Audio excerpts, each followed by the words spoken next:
Welcome, dearest children, to the second part of our lesson, Ways to Multiply and Divide. Friends, ये जो 13 chapter है class 5th का, इसमें हम part 2 में आज देखेंगे कि करुणिया जो है, जो लैंडलॉर्ड है, उसके पास 3 फील्ड्स है। एक फील्ड ए, फील्ड बी और फील्ड सी। इनमें पहले उसे इनका एरिया ढूंढना है। तो फ्रेंड्स, ये ऑलरेडी हमने लास्ट लेसन में देख चुके हैं कि एरिया अगर आपको ढूंढना है तो लेसन नंबर 11 में आपसे कहा गया है कि आपको जो उसकी लेंथ है, अगर ये रेक्टेंगल है तो ये दोनों ही ये तीनों ही फिगर अगर रेक्टेंगल है, क्योंकि देखिए यहाँ पे 27 सेंटीमीटर है, सॉरी, और यहाँ पे 28 मीटर है, तो दोनों की मेजर अगर अलग है तो वो एक रेक्टेंगल है। ये भी 36 मीटर बाई 12 मीटर है और ये 27 मीटर बाई 19 मीटर है। तो रेक्टेंगल के लिए आपको अगर एरिया ढूंढना है तो फॉर्मूला होगी लेंथ मल्टीप्लाई बाय ब्रेथ। तो आपको वो ढूंढना है। उसके बाद कुछ और कैलकुलेशन भी करने हैं। तो चलिए, पहला क्वेश्चन जो हम इसके लिए सॉल्व करेंगे वो है एरिया इन तीनों फील्ड के लिए। फ्रेंड्स, जो हमारा फील्ड ए है उसमें जो लेंथ है वो 27 मीटर है और ब्रेथ उसकी 28 मीटर है। आप इस साइड पे लिखो या इस साइड पे लिखो, उससे कोई फर्क नहीं पड़ता। तो आपको फ्रेंड यहाँ पे इनका एरिया ढूंढना है। देखिए, area of all the fields. तो एरिया ऑफ, क्योंकि ये फील्ड 1 है, हम वही लिखेंगे, field A that is equal to length multiply by breadth. So that will be equal to 27 multiply by 28। तो फ्रेंड्स, जैसे हमने कल बेला की मेथड देखी थी आगे वाले वीडियो में, उसी प्रकार से हम देखेंगे। 27 मल्टीप्लाई बाय 28, तो पहले आप इसे बंद करके ये वाले डिजिट से मल्टीप्लाई करेंगे। 8 7 जा 56, 5 कैरी होगा, 8 2 जा 16 और 5 21। अब आप इसे कैंसिल करके इसे क्रॉस करेंगे और जितने क्रॉस होंगे उतने आप 0 लिखेंगे नीचे। उसके बाद 2 7 जा 14, यहां पे आप कैरी करेंगे, 2 2 जा 4 एंड 1 5। अब आपको इसे ऐड करना है, 6 5 और 7। यहां पे एक्चुअली में आप 27 को 8 से मल्टीप्लाई करें, ये जो डिजिट है उससे, क्योंकि इसे अगर आप एक्सपांडेड फॉर्म में करेंगे तो ये इस तरह होता है। तो पहले आप 27 को 8 से कर रहे हैं और इस प्लेस पे आप 27 को 20 से कर रहे हैं मल्टीप्लाई। इनका एडिशन इतना होगा। तो ये हमारी फील्ड ए की एरिया है, लेकिन आपको यूनिट के बगैर तो एरिया हो नहीं सकता। तो अगर ये मीटर है तो हमारा आंसर होगा 756 स्क्वायर मीटर या फिर 756 मीटर स्क्वायर। तो यहाँ पे क्योंकि आपको स्क्वायर मीटर दे दिया ही गया है तो हमें सिर्फ 756 ही लिखना है। इसी प्रकार फ्रेंड्स, फील्ड बी का भी आपको देखना है। तो देखिए, फील्ड बी के लिए हमने एरिया फील्ड ड्रॉ करके रखी हुई है। लेंथ हमारी 36 मीटर और ब्रेथ हमारी 12 मीटर है। तो फिर से हम एरिया की फॉर्मूला लगाएंगे। Area of field B that is equal to length into breadth. Length is 36 and this is 12। So आप चाहे तो आप बेला की मेथड लगा सकते हैं, आप चाहे तो आप फिर मणिशंकर की मेथड भी लगा सकते हैं, लेकिन अब हम बड़े क्लासेस में बेला की मेथड ज्यादा प्रीफर करेंगे। 36 मल्टीप्लाई बाय 12। आप पहले 2 से करेंगे, 2 6 जा 12, 2 3 जा 6 एंड 1 7। अब ये आप कैंसिल करेंगे, ये क्रॉस, और उसके लिए एक क्रॉस के लिए एक 0 लेंगे आप। अब आप 1 से करेंगे, 1 6 जा 6 और 1 3 जा 3। आप ऐड करने पर पता चलेगा कि 2 ये 13 हो गया, कैरी यहाँ पे करेंगे तो ये 4, यहाँ पे कुछ नहीं तो आप 0 लिख सकते हैं। सो 432 स्क्वायर मीटर है, तो स्क्वायर मीटर 432 आप यहाँ पे लिखेंगे। मैंने ये स्क्वायर वर्ड के लिए ये स्क्वायर शॉर्ट फॉर्म लिया है। ये मेरा फिगर नहीं है, ये रेक्टेंगल है, लेकिन रेक्टेंगल हो या स्क्वायर हो या सर्कल हो, कुछ भी हो, अगर एरिया ढूंढना है फ्रेंड्स तो यूनिट में हम स्क्वायर लिखते हैं। ये आप जब आगे के क्लासेस में जाएंगे तो वहां पे हम जब स्क्वायर्स और स्क्वायर रूट सीखेंगे तब आप इसका बेहतर नॉलेज आपको मिल पाएगा। इसी तरह फ्रेंड्स, अगर हमें फील्ड सी के बारे में ढूंढना है तो वो भी हमने करके रखा हुआ है। इस तरह से हमारे पास फील्ड सी के पेरीमीटर्स है, सॉरी पेरीमीटर्स नहीं, डायमेंशंस है। ये 27 मीटर है लेंथ और ब्रेथ जो है ये 19 मीटर है। तो चलिए, area of field C that is equal to length into breadth that is equal to 27 into 19। ये हो गया आपका 27 मल्टीप्लाई बाय 19। आप पहले 9 से करेंगे। 9 7 जा 63, 9 2 जा 18 एंड 6 24। अब आप इसे क्रॉस करके एक क्रॉस के लिए एक 0 लगाएंगे। 7 1 जा 7, 1 2 जा 2, 3 7 प्लस 4 11, तो ये हो गया 5। सो 513 स्क्वायर मीटर। तो ये आप लिखोगे 513 स्क्वायर मीटर। अब फ्रेंड्स यहाँ पे इस सम के लिए मैंने 3 अलग पेपर्स इसके लिए लिए थे कि इसमें हमें कुछ और भी करना है। तो चलिए पहले देखते हैं कि फील्ड ए में वो कहता है he bought field A at the rate of ₹95 for 1 square यानी कि 1 स्क्वायर मीटर। तो आपको फील्ड का कॉस्ट ढूंढना है। पहली वाली का 1 स्क्वायर मीटर का इतना है, तो पूरी फील्ड का कॉस्ट कितना होगा। तो देखिए फ्रेंड्स, ये हमारा टोटल फील्ड का एरिया है, तो हम यहां पे लिखेंगे कॉस्ट ऑफ फील्ड। पहले आपको इस तरह से एरिया ढूंढना है और फिर ये 1 square metre that is equal to, इसने रेट दिया है 95 rupees. 1 square metre is equal to ₹95. Therefore 756 square meter is equal to how much? अब आपको क्रॉस में है तो ये दो नंबर मल्टीप्लाई करने होंगे। 756 मल्टीप्लाई बाय 95। जैसे हमने आगे का सम किया था वैसे ही है, ये बहुत सिंपल है। पहले हम इसे करके 5 6 जा 30, 5 5 जा 25 and 3 28, 5 7 जा 35 and 2 37। ये कैंसिल हो गया और एक 0। 9 6 जा 54, 9 5 जा 45 and 5 50, 9 7 जा 63 and 5 68। तो ये हो गया आपका 0 2 1 8 1 1 कैरी। सो उसका जो कॉस्ट होगा 71,820 और क्वेश्चन मार्क रुपीज के नीचे है, तो उसका कॉस्ट होगा ₹71,820। ये फील्ड ए का कॉस्ट है। इसी तरह हम फील्ड बी के कॉस्ट के लिए भी आगे बढ़ेंगे। तो यहां पे आप देख सकते हो कि फील्ड बी का कॉस्ट 1 स्क्वायर मीटर का 110 है, ये बी का है। तो चलिए इसी तरह जैसे हमने किया हुआ है 1 square metre is equal to, ये यहां से हम कॉस्ट कर रहे हैं। 1 square metre is equal to ₹110। 432 square metre is equal to how much. अब देख लीजिए फ्रेंड्स, यहां पे आपको ये दो नंबर मल्टीप्लाई करने हैं, 432 इंटू 110।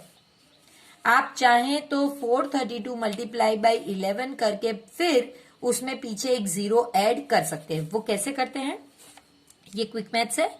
432 multiply by 110।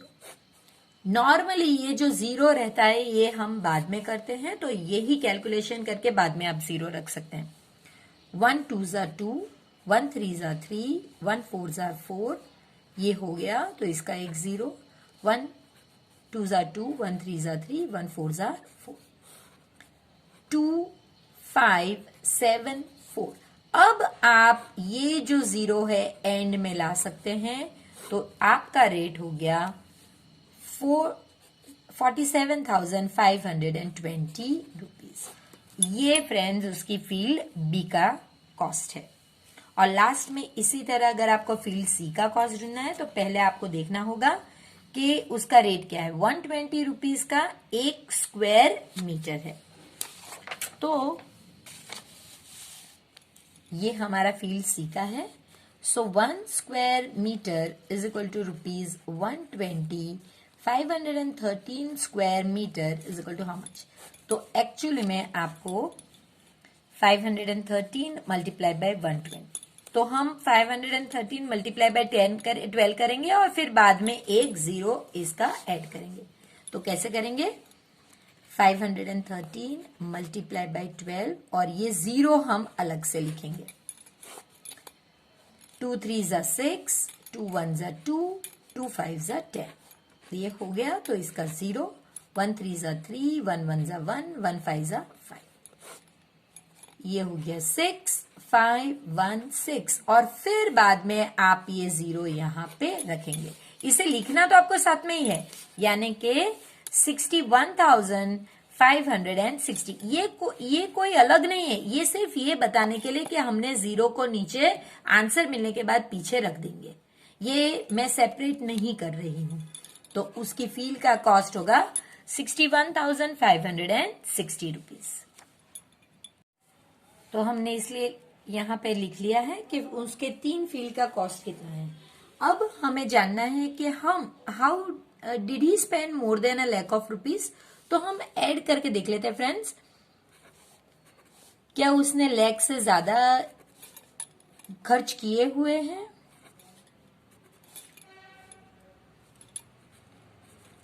बिल्कुल फ्रेंड्स, देखिए उसने 1,80,900 रुपीज स्पेंड किए हुए हैं, जो 1 लाख रुपीज से ज्यादा ही है। तो अब हम आगे बढ़ते हैं तुलसी और उसके हस्बैंड का वो लोग के केस पे। फ्रेंड्स, ये दोनों करुनिया के फार्म पे काम करते हैं। अब यहाँ पे गवर्नमेंट ने कहा गया है कि जो लेबरर्स होते हैं उन्हें एटलीस्ट 71 रुपीज 1 डे का वेज मिलना चाहिए, यानी कि वो अगर आपके फार्म में काम करते हैं तब उन्हें 71 रुपीज पर डे के मिलने चाहिए। फ्रेंड्स, ये time to time government decide करती है और ये वेजेस जो है, यानी कि दिन का जो पैसे मिलने चाहिए वर्कर्स को, ये चेंज होते रहते हैं। तो ये हमारी टेक्स्ट बुक के हिसाब से ये वेज है, जरूरी नहीं कि अभी यही वेज चल रहा है, बन सकता है कि इससे बहुत ज्यादा भी हो, लेकिन इस टेक्स्ट बुक के हिसाब से हमारे जो वर्कर्स हैं उन्हें 1 डे में 71 रुपीज मिलते चाहिए। लेकिन करुनिया अपने जो वर्कर्स है उनको इतने पैसे नहीं देता था। वो तुलसी को 55 रुपीज देता था, जबकि उसके हस्बैंड को 58 रुपीज, जो गलत है। एक्चुअली दोनों को सही मिलना चाहिए क्योंकि दोनों मेहनत करते हैं। लेकिन ये क्यों है, ये आप अपने पेरेंट्स के साथ डिस्कस कीजिए ताकि आपको इसमें ज्यादा नॉलेज मिल सके। तो अब फ्रेंड्स, तुलसी जिसे 55 रुपीज पर डे के मिलते हैं वो 49 डेज काम करती है, जबकि उसका हस्बैंड जिसे 58 डेज मिलते हैं वो 42 डेज काम करता है।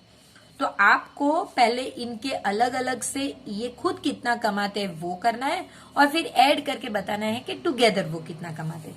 तो चलिए पहले हम तुलसी का काउंट करते हैं। तो आप देख सकते हैं कि जो तुलसी है इसे 1 डे के 55 रुपीज मिल रहे हैं और उसने 49 डेज में उसे कितने मिलेंगे, क्रॉस में है तो आपको मल्टीप्लाई करना है। 55 मल्टीप्लाई बाय 49। तो आप बेला की मेथड यूज करेंगे, इसे आप पहले ढक देंगे और 1 डिजिट से ही स्टार्ट करेंगे। 9 5 जा 45, 9 5 जा 45 प्लस 4 49। तो ये हो गया हमारा। अब हम सेकंड जो 4 से मल्टीप्लाई करने वाले हैं वहां से 4 5 जा, ये क्रॉस किया तो आपने पहले 0 रखना है। 4 5 जा 20 और 2 कैरी करना है। 4 5 जा 20 और 2 22। तो 5 9 6 और 2, यानी कि 49 डेज के लिए तुलसी को 2695 रुपीज मिले। ये तुलसी का है, तो ये हमें यहाँ पे लिखना है 2 रुपीज 2695। अब हमें 42 डेज के लिए उसके हस्बैंड का काउंट करना है 58 रुपीज के हिसाब से। तो हम वही करेंगे। उसके हस्बैंड का 1 day is equal to 58 rupees, therefore 48 for 42 days, माफ कीजिएगा वो 48 लिख दिया था, is equal to how much. So 58 multiply by 42. तो आपको सिंपल इसे 58 multiply by 42, 2 8s are 16, so 1 carry, 2 5s are 10 और 1 11. अब हम ये क्रॉस किया तो इसकी जगह पे 0, 4 8s are 32, 4 5s are 20 and 3 23.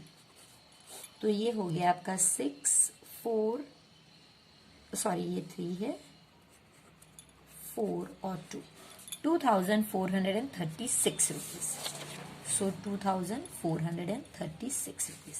How much money did they earn together. तो यहाँ पे आपको रुपीज 2695 प्लस रुपीज 2436, तो इन्हें ऐड कर दीजिए. 2695 2436 1 1 13 1 11 1 5. So it will be rupees 5131. देखिए ये कितना कम वेजेस है. करुणिया इन्हें कम दामों में काम करवाता था और उसके अलावा ये दोनों हस्बैंड वाइफ को अलग अलग वेजेस देता था, जो बिल्कुल गलत है. तो चलिए तुलसी और उसके हस्बैंड ने कुछ और देखा, तो वो क्या देखा वो देखते हैं. देखिए फ्रेंड्स, जैसे मैंने आपसे कहा कि ये स्टेट गवर्नमेंट्स डिसाइड करती है कि वो अपने फ्रेम वर्कर्स को कितने पैसे 1 डे के दे. कोई गवर्नमेंट्स बहुत ज्यादा भी देते हैं, जैसे कि आप देख सकते हैं कि हरियाणा गवर्नमेंट 1 डे की सैलरी, ये एक्चुअल डेटा नहीं है फ्रेंड्स, ये इमेजिनरी डेटा हो सकता है.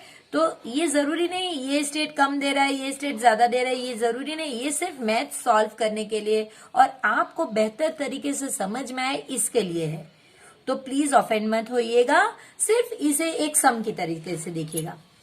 तो हरियाणा गवर्नमेंट जहां पे 135 रुपीज पर डे का सैलरी देते हैं, राजस्थान 73, मध्य प्रदेश 97 और ओडिशा 75. अब आपको टेबल को देखकर बताना है. पहला क्वेश्चन सॉल्व करेंगे. For farm work which state has fix the highest amount. तो हम देख सकते हैं कि हरियाणा का हाइएस्ट अमाउंट है, तो हम यहां पे लिखेंगे Haryana has fixed the highest amount.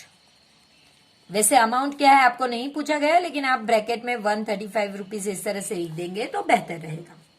Which state has fix the lowest. तो लोवेस्ट भी आप देख सकते हैं, सबसे कम है आपका राजस्थान, तो आप लिखोगे Rajasthan has fixed the lowest amount. Again कह रही हूं फ्रेंड्स कि ये मेरी टेक्स्ट बुक का प्रिंट है, इसलिए इसमें ये डेटा है. आपकी टेक्स्ट बुक में अलग हो सकता है, आप अपनी टेक्स्ट बुक के हिसाब से आंसर्स लिखिए, लेकिन आप यहाँ पे कंसेप्ट समझने की ट्राई कीजिए. इसके बाद फ्रेंड्स आपसे सेकंड क्वेश्चन पूछा गया है. Bhairav Singh is a worker in Rajasthan. तो राजस्थान है, यानी कि आपको ये डेटा लेना होगा. If he works for 8 weeks in a farm, how much will he earn. Friends week में वो वर्क कर रहा है, जबकि ये जो दिया गया है वो 1 डे का है. तो बहुत जरूरी है कि पहले हम वीक को डेज में कन्वर्ट करें, फिर हमारा सम आगे बढ़ाए. तो चलिए हम ये कैसे सॉल्व करेंगे वो देखते हैं. 1 week is equal to 7 days. Therefore 8 weeks is equal to how much?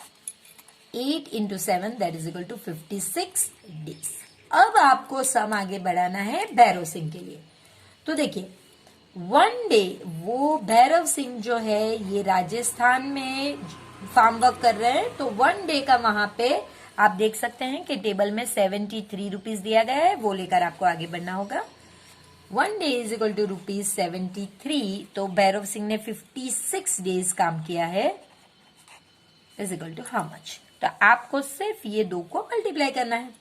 73 multiply by 56. तो पहले हम करेंगे 3 6 18, 7 6 42 एंड 1 43. अब ये कैंसिल हो गया, ये क्रॉस और उसकी जगह पे ये 0. अब हम अलग पेन से करेंगे. 5 3s are 15, 1 carry, 5 7s are 35 and 1 36, 8 8 0 और 4। तो भैरव सिंह रुपीज 4088 8 वीक्स में अर्न कर रहे हैं। तो हम यहाँ पे लिख लेंगे रुपीज 4088 वो अर्न कर रहे हैं 8 वीक्स में। अब आपसे सेकंड क्वेश्चन पूछा गया है कि नीलम जो है वो हरियाणा के वर्कर है। तो आप देख सकते हैं कि हरियाणा में जो रेट है वो 135 रुपीज है और उन्होंने 2.5 मंथ्स किया है। देखिए फ्रेंड्स, यहाँ पे 8 वीक्स है और वेरी नेक्स्ट सम में 2.5 मंथ्स है। तो आपको पहला काम करना होगा 2.5 मंथ्स को डेज में कन्वर्ट करना होगा और फिर हरियाणा के हिसाब से इस सम को सॉल्व करना होगा। तो चलिए देखते हैं वो कैसे करेंगे। 1 month is equal to 30 days. हम जानते हैं कि कुछ मंथ 31 डेज के हैं, कुछ मंथ 30 डेज के हैं। ये हम ऑलरेडी पार्ट 1 में डिस्कस कर चुके हैं। जो फ्रेंड्स आज जुड़े हैं हमारे साथ वो प्लीज चेक कर ले पार्ट 1 भी, ताकि उन्हें बहुत समझ में आ सके। ज्यादा जानकारी उस पार्ट में दी गई है ताकि आप इजीली इस क्वेश्चन को सॉल्व कर सको। और लगे हाथों अब जब हम ब्रेक ले ही रहे हैं तो क्यों ना हम चैनल को सब्सक्राइब कर ले, वीडियो को लाइक भी कर ले और फटाफट से शेयर भी कर ले। तो चलिए 1 मंथ में, अब मैं सोच रही हूं कि आपने कर ही लिया होगा ना। 1 मंथ में वो 30 डेज होते हैं, तो 2.5 मंथ्स में कितना होता है। तो फ्रेंड्स 2.5 मंथ्स यानी कि 2 मंथ्स और फिर हाफ मंथ। इसका मतलब है 2 months plus half month. 2 months यानी 2 इंटू 30 प्लस हाफ मंथ यानी कि 30 डिवाइडेड बाई 2 यानी कि 15। सो 60 प्लस 15 यानी कि 75 डेज। ये फ्रेंड्स मैंने 5th स्टैंडर्ड के हिसाब से आपके लिए कैलकुलेट करके रखा है। आप जब आगे चल के फ्रैक्शन लेसन में डिटेल में सीखोगे 6th स्टैंडर्ड में, तो इसका कैलकुलेशन की मेथड थोड़ी इजी हो जाएगी। अभी आपको कॉम्प्लेक्स लगेगी लेकिन आगे इजी हो जाएगी। तो आपके क्लास के हिसाब से ये होता है कि 2.5 मंथ का हिसाब है कि 2 मंथ्स और हाफ मंथ। 2 मंथ्स यानी कि 2 इंटू 30 और हाफ मंथ यानी कि आपको हाफ मल्टीप्लाई बाय 30। सो ये अगर ऊपर है तो इसका मतलब एक्चुअली होता है 30 डिवाइडेड बाय 2। तो ये हो गया आपका 75 डेज। अब हरियाणा से है, नीलम जो है वो हरियाणा से है और हरियाणा का हमें दे दिया गया है 135 रुपीज। तो चलिए फिर इनके वेजेस काउंट करते हैं, सैलरी काउंट करते हैं। 1 डे का जो होता है वो वेजेस होता है। 1 day is equal to rupees 135, therefore 75 days is equal to how much. So 1 हम थोड़ा नीचे से काउंट करेंगे ताकि हमें कैरी करने के लिए पर्याप्त जगह मिले। 135 मल्टीप्लाई बाय 75। तो चलिए 5 5s are 25, 5 3s are 15 and 2 17, 5 1s are 5 and 1 6। ये हो गया क्रॉस और इसकी जगह पे 0। 7 5s are 35, 7 3s are 21 and 3 24, 7 1s are 7 and 2 9। तो ये हो गया आपका 5, ये 12, ये हो गया आपका 11 और ये हो गया 10। तो नीलम को रुपीज 10,125 मिल रहे हैं 2.5 मंथ के लिए। वही आप यहाँ पे लिख लें, रुपीज 10,125।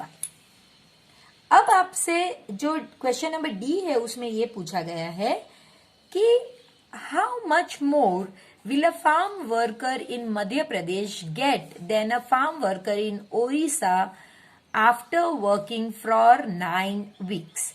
9 वीक उनको करना है काम और किसे ज्यादा मिलेगा। तो फ्रेंड्स इसकी 2 मेथड हो सकती है। पहली मेथड, आप पहले ही उनके वेजेस को डिफरेंस कर लीजिए। हाउ मच मोर यानी आपको सब्ट्रैक्ट ही करना है। तो आप 1 डे का कर लीजिए और फिर उसे मल्टीप्लाई बाय 9 वीक्स के जो डेज होते हैं उनके साथ कर सकते हैं, या फिर आप दोनों ही के 9 वीक्स के कैलकुलेट करें और फिर एंड में सब्ट्रैक्ट करें। 2 मेथड हो सकती है। तो चलिए देखते हैं।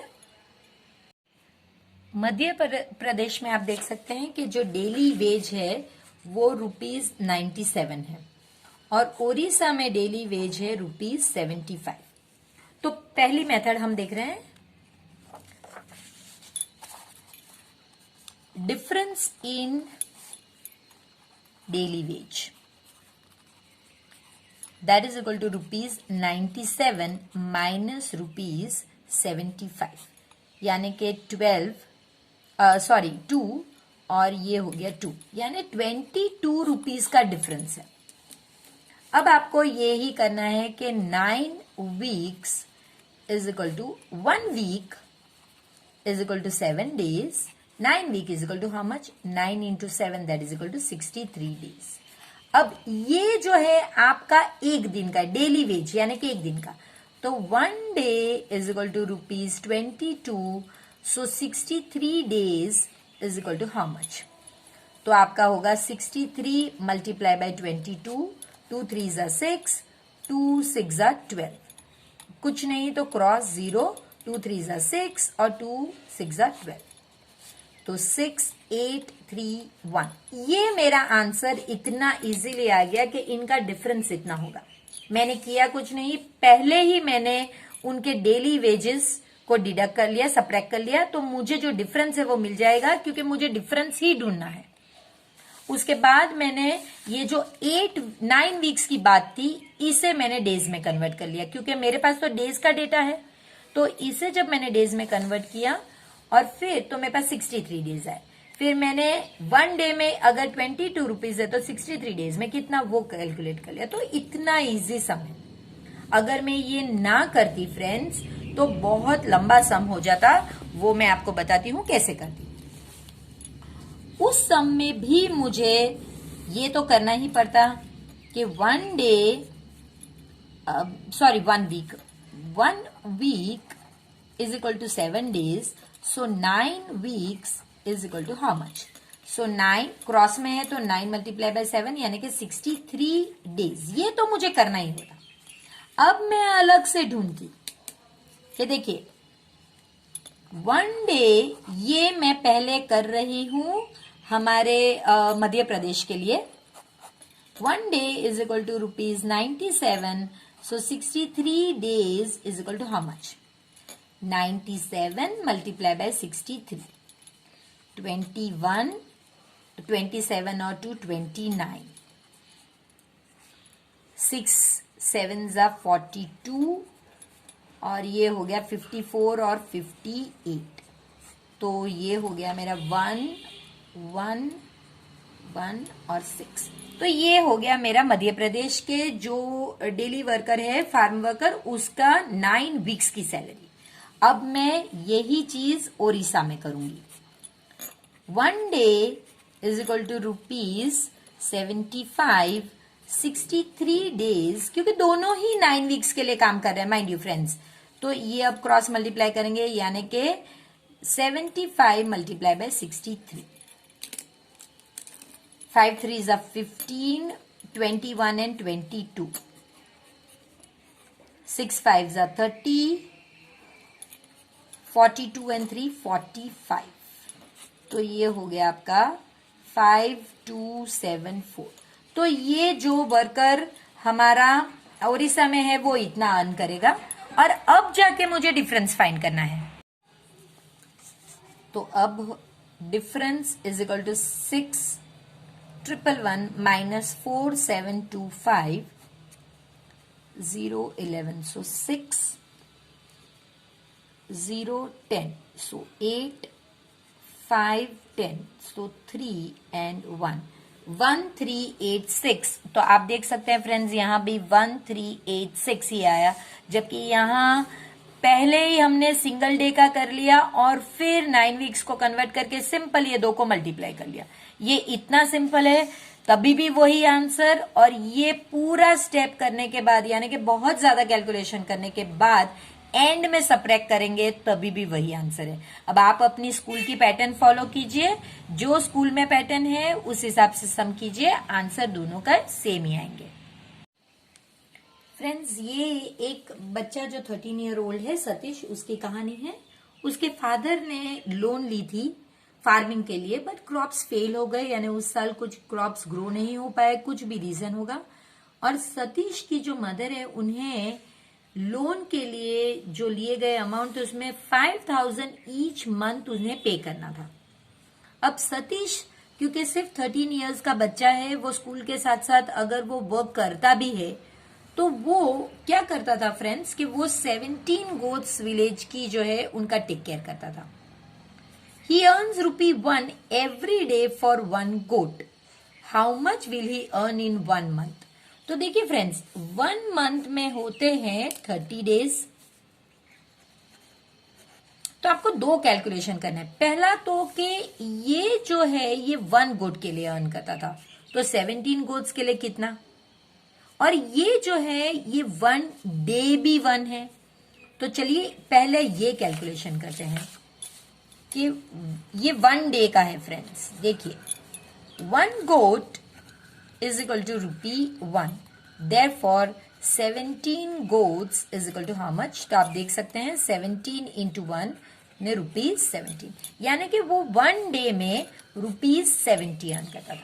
अब आपको 1 मंथ ढूंढना है, तो 1 month is equal to 30 days लेके ही हम आगे चलेंगे।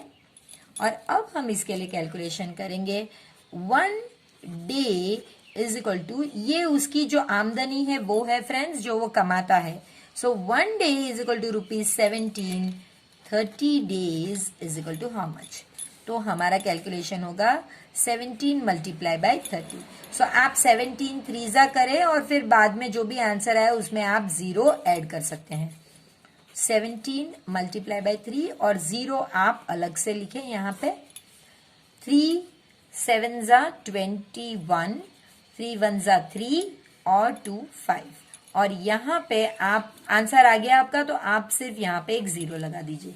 सो 510 रुपीज वो सिर्फ इतना कमाता है फ्रेंड्स, जबकि उसे पे करने हैं 5000 रुपीज एवरी मंथ। तो आपको पूछा गया है how much will he earn in 1 month? So आपका answer ₹510। Does he earn enough to help pay the loan every month? No, क्योंकि जो वो अर्न करता है वो 100 है, 510, जबकि उसे पे करना है 5000। How much will he earn in 1 year? तो ये भी सिंपल है फ्रेंड्स कि आप यहीं पे आगे बढ़िए। 1 month is equal to ₹510, 12 months, क्योंकि ईयर का पूछा है तो आपको 12 मंथ्स लेना होगा, is equal to how much? So 510 multiply by 12। आप इस तरह लिख सकते हैं फ्रेंड्स, 12 मल्टीप्लाई बाय 51 और फिर 0 अलग से लिख लीजिए। कैलकुलेशन होने के बाद आप 0 बाद में डाल सकते हैं। 2 1 2, 1 1 1, ये हो गया 0। 5 2 10, 5 1 5 and 6, 2 1 6, और फिर बाद में आप ये 0 डाल दीजिए। सो ₹6120 इतना वो पूरे साल में अर्न करता है। तो यहाँ पे 1 ईयर यानी 12 मंथ से हम कैलकुलेट करेंगे, ₹6120 इतना ही वो अर्न करता है। अब फ्रेंड्स, ये कमलाबाई की स्टोरी है। कमलाबाई जो है ये गवर्नमेंट ने काउस दी है, एक स्टेट गवर्नमेंट ने, और कमलाबाई जो है इन्हें भी एक काउ मिली है। Actually the cost of the cow is 17,500, जबकि उन्हें सिर्फ इतने में मिली है, बाकी के पैसे गवर्नमेंट ने खुद ने खर्च किए हैं। तो how much did the government spend?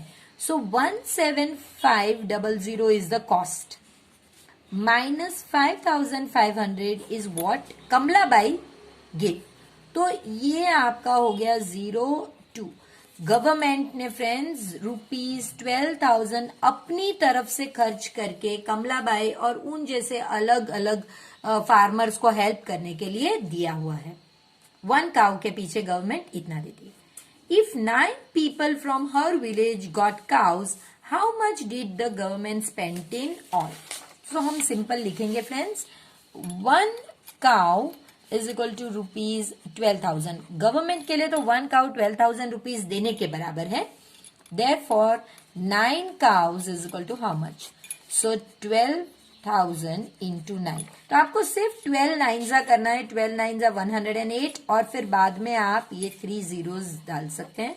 सो इतने रुपीज, यानी कि आप देख सकते हैं ये 1,08,000 रुपीज गवर्नमेंट ने सिर्फ 9 जन को जो काउस दिए उसमें लगाए, और इतने गवर्नमेंट ने खुद से पैसे निकाले हैं 9 काउस के पीछे। तो यहां पे हमारा आंसर होगा 1,08,000। But Kamlabai was not happy. She spent ₹85 every day on the cow.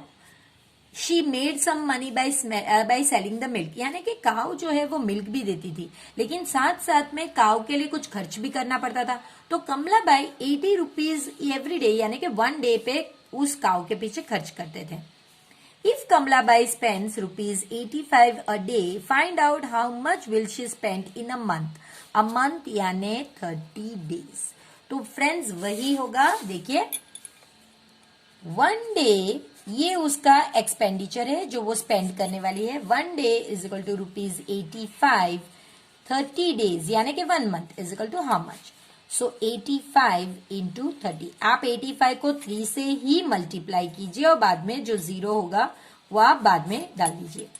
3 5 15 और ये 24 और 1 25 और फिर ये बाद में आप 0 डाल दीजिए। तो ₹2,550 वो इतना काउ के पीछे स्पेंड करती है। तो हम लिखेंगे ₹2,550।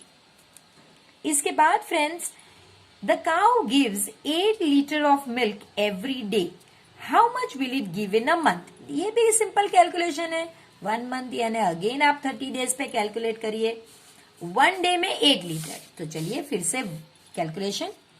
अब मिल्क कितना मिलता है वो कैलकुलेट करने वाले हैं। 1 day is equal to 8 litres. So 30 days is equal to how much? तो सिंपल कैलकुलेशन है। 8 मल्टीप्लाई बाय 30। 8 4 जा 20, 8 3 जा 24 और ये 0 जो बच गया वो। सो 240 लीटर। तो आप यहां पे लिखोगे 240 litres. If the milk is sold at ₹9 per liter, how much money will Kamalabai make in 1 month? 9 rupees per litre बिक रहा है, जबकि देखिए उसने 240 लीटर्स मिल्क दिया हुआ है काउ ने। So 1 litre is equal to ₹9। 240 litre is equal to how much? So 240 multiply by 9। So आप 240 मल्टीप्लाई बाय 9 करिए, ये बाद में रख दीजिए। 9 4 जा 36, 9 2 जा 18 एंड 1 और फिर ये बाद में आप 0। तो वो ₹2160 इतना वो अर्न करती है। तो आप यहां पे लिख दोगे ₹2160। अब आपको सिर्फ जो कैलकुलेशन हमने किया है उसी का यहां पे फिलअप करना है। The money spent for keeping the cow was, तो हमने ऑलरेडी कैलकुलेट किया है ₹2,550 और जो मनी वो अर्न कर रही है वो ₹2,160। देखिए फ्रेंड्स ये कम है, ये स्पेंड ज्यादा कर रही है, जबकि वो जो मिल्क मिल रहा है उसके पैसे जो आ रहे हैं बहुत कम है। फ्रेंड्स ये 9 रुपीज पर लीटर बिक रहा है। हमें अगर पूछा जाए तो हमारे यहाँ 20 फिलहाल अभी ₹28 पर लीटर है, यानी 1 लीटर के 28 रुपीज है। मेरी गलती है फ्रेंड्स, 28 नहीं है, सॉरी, ₹56 पर लीटर है हमारे यहाँ। 28 में 500 ml का ये मिलता है, सो लीटर का 56 है। ये 9 रुपीज लीटर है, यानी इसमें आपको कम दिख रहा है।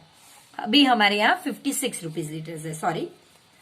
Which is more, money spent on the cow और मनी अर्नड? तो आप देख सकते हैं कि money spent on cow is more. How much पूछा है तो फ्रेंड्स आपको करना होगा सब्ट्रैक्ट।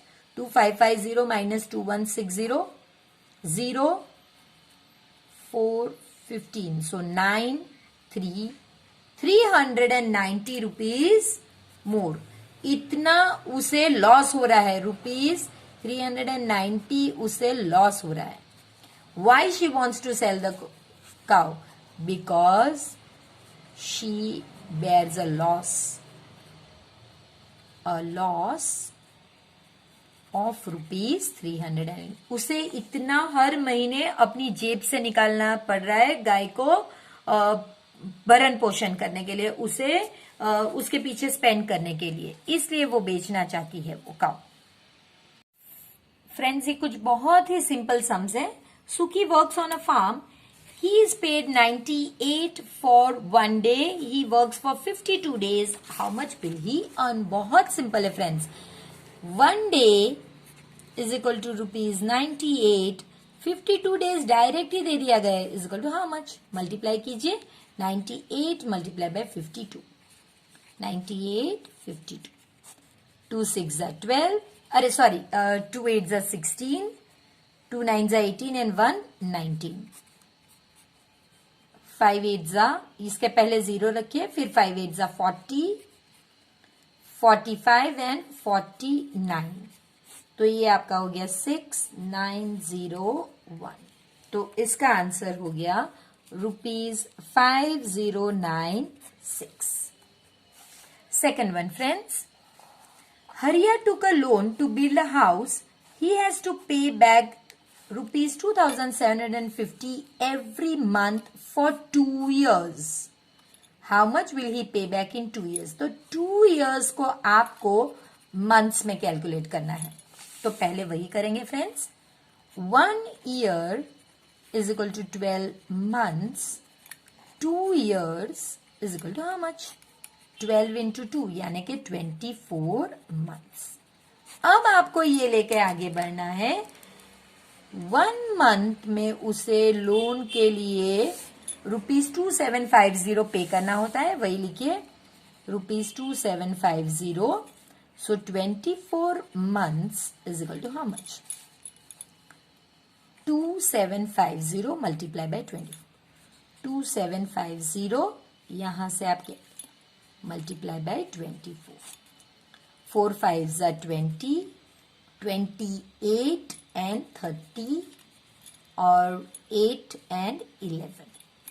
ये क्रॉस और यहाँ पे 0. 2 5s are 10, 14 and 15, 4 and 5. 0066. और ये अब आप यहाँ पे लिख दीजिए. तो ये पूरा ही लिखेंगे, ये सेपरेट नहीं होगा. ये तो सिर्फ बताया है कि हमने सिर्फ ऊपर से नीचे ले लिया. सो ₹66,000 वो पे करेगा 2 years के एंड में. तो आप वही लिखिए, ₹66,000. Ratiram is a milk seller in a city. He sells 13 liters of milk every day at this rate. How much does he earn? बहुत सिंपल है फ्रेंड्स. 1 liter मिल्क, ये पर लीटर का मतलब है 1 liter. 1 liter milk is equal to this much. So 13 liters is how much? 1 liter is equal to ₹23. So 13 liters is equal to how much? 23 multiplied by 13. 23, 13. 3 3s are 9, 3 2s are 6. 3 and 2. 9, 9 and 2. So ₹29. इतना वो per day earn करता है. सो हमारा answer होगा ₹290. इसके बाद a farmer sells 1 liter of milk for this much, ₹11. In 1 month he sells 210 liters of milk. How much will he earn in a month? Friends, यहाँ पे हमें मंथ का कुछ काम ही नहीं है, क्योंकि 1 लीटर का 11 है तो 210 लीटर का कितना है. सिंपल इतना ही कैलकुलेशन है. मंथ तो सिर्फ बताया गया है कि ये पूरा 210 लीटर वो उसने एक मंथ तक बेचा. तो हमारे लिए तो यही डेटा काम का है कि 1 litre is equal to ₹11. 210 litre जो हमारा है, 210 litre is equal to how much? So 210 into 11. 210 आप इसे अलग से रखिए इंटू 11. 1 1 जा 1, 1 2 जा 2, 0, 1 1 जा 1, 1 2 जा 2, 1 3 2 और फिर ये 0 नीचे लाइए। अब लिखते समय पूरा ही एक साथ लिखिए ₹2310। तो वो कितना अर्न करता है friends? ₹2310। A company sells 1 liter of packaged water for ₹12. A shopkeeper buys 240 liters of the packaged water. How much does he pay? 1 litre का ₹12 तो 240 लीटर्स का कितना? 1 liter is equal to ₹12. 240 liters is equal to how much? 240 multiply by 12. 240 12 इसे आप अलग रखिए। 2 4 जा 8, 2 2 जा 4, क्रॉस 0, 4 and 2, 8 8 2 और फिर ये नीचे 0 लेके आइए। लिखते समय पूरा ही एक साथ लिखिए 2880। तो फ्रेंड्स ये तो बहुत सिंपल है। ये जो सारे सम्स थे ये बहुत सिंपल सम्स है, लेकिन एक बार प्रैक्टिस करने पे आपको आइडिया आ ही जाएगा जरूर। ये कुछ ट्रिक है जो आपको लिखना है, जैसे 0 1, फिर 1 और 2, 1 2 3, 1 2 3 4, यानी कि ये नंबर जितनी, अगर ये 4 है तो इसका आंसर 4 1s आएंगे। अगर ये 5 है तो इसका आंसर 1 2 3 4 5। लेकिन आपको ध्यान क्या रखना है कि ये नंबर के पीछे वाले नंबर यहां पे होने चाहिए और सारे ही मल्टीप्लाइड बाय 9 होने। यानी कि अगर 1 है तो इसके पीछे का नंबर 0 है, अगर 2 है तो पीछे का नंबर 1, फिर 0 नहीं लिखना है। फिर अगर 3 है तो इसके पीछे के नंबर 1 2 है। इस तरह से आपको, अगर ये 5 है तो 4 तक लिखने हैं, 6 है तो 5 तक लिखने हैं। तो यहां पे हमारे पास ये जितने होंगे उतने 1 होंगे, 1 2 3 4 5 6। अब आपसे कहा गया है कि आपको ए बी और सी गैस करना है, लेकिन ए की वैल्यू 1 दे दी गई। तो 1 1 1 मल्टीप्लाई बाय 1 1 1, 1 1 जा 1, 1 1 जा 1, 1 1 जा 1। अब ये लाइन खत्म हो गई तो इसके लिए 0, 1 1 1 जा 1, 1 1 जा 1 और 1 1 जा 1। अब ये लाइन भी खत्म हो गई तो 2 खत्म हो गई तो 2 0, 1 1 जा 1, 1 1 जा 1 और 1 1 जा 1। अब आपको इन्हें ऐड करना है, 1 2 3 2 1। तो देखिए अब आपका ए 1 है, देखिए ठीक है। बी के लिए ये अल्फाबेट है तो कौन सा है हमारा? बी कितना होगा? 2। और सी के लिए ये अल्फाबेट है तो हमारा सी होगा 3। बहुत सिंपल है फ्रेंड्स, आपको सिर्फ ए की वैल्यू दी है, हमने कैलकुलेट करके सिर्फ उन्हें रख दिया। अब ये जो लास्ट है क्वेश्चन जो हमने मल्टीप्लीकेशन में देखना है, right your age. For example अगर 10 ईयर्स होती है, multiplied by 7, so 10 multiply by 7 तो 70। Again multiply the answer bye 13, so 70 multiply by 13। तो 13 7 ही हम करेंगे। जो फ्रेंड्स को आती है मल्टीप्लीकेशन, जो टेबल्स आते हैं वो डायरेक्टली लिखेंगे, वरना आपको मल्टीप्लाई करके लिखना होगा। तो 13 7 जा 91 और एक 0। Multiply again the answer by 11। Okay, so हमें जो हमारा आंसर है 910 उसे 11 से मल्टीप्लाई करना होगा। चलिए 910 मल्टीप्लाई बाय 11। तो हम ये एक्चुअली मेथड ज्यादा इजी रहती है, 0 अलग से लिख लेते हैं। 1 1 जा 1, 1 9 जा 9, क्रॉस 0 1 और 9, 1 0 1 और फिर ये बाद में हम ऊपर वाला 0 यहाँ पे लेकर आते हैं तो हमारा आंसर होता 10010। Now look at your answer, last answer. Can you find your age in that answer? Yes I can. मेरी एज यहाँ पे मुझे मिल गई। How many times does your age show in the answer? तो एक्चुअली में मेरी एज तो 2 जगह पे दिख रही है, मेरी एज नहीं है ये एक जो एज मैंने गेस की है वो है, वो 2 बार दिख रही है। आप अपने हिसाब से अलग अलग नंबर से चेक कीजिए फ्रेंड्स, और अपने हिसाब से चेक कीजिए कि आपकी एज कितनी बार दिख रही है। फ्रेंड्स ये इस वीडियो का लास्ट पार्ट होगा फ्रेंड्स। अब आपसे कहा है going round and round. Friends ये कुछ नंबर को मल्टीप्लाई करने कहा गया है, सेम नंबर्स को 1 2 3 4 5 के साथ। तो आपको क्या इसमें कोई पैटर्न लग रही है? फ्रेंड्स मुझे ये पैटर्न लग रही है कि ये जो आंसर्स है वो घूम के फिर से वहीं आ रहे हैं, और इनके जो नंबर्स हैं ये इनके जो जो चीज मल्टीप्लाई करने के लिए दी गई है उसी में से आंसर बने हुए हैं, और वो फिर रोटेट कर कर ही आ रहे हैं। तो वैसे ये पैटर्न बन रही है। तो फ्रेंड्स अब मिलते हैं डिवीजन के साथ। तब तक प्लीज वीडियो को लाइक कीजिए, शेयर कीजिए इससे अपने फ्रेंड्स के साथ, और प्लीज चैनल को सब्सक्राइब करके अपना प्यार यूं ही मेरी चैनल की तरफ देते रहिए।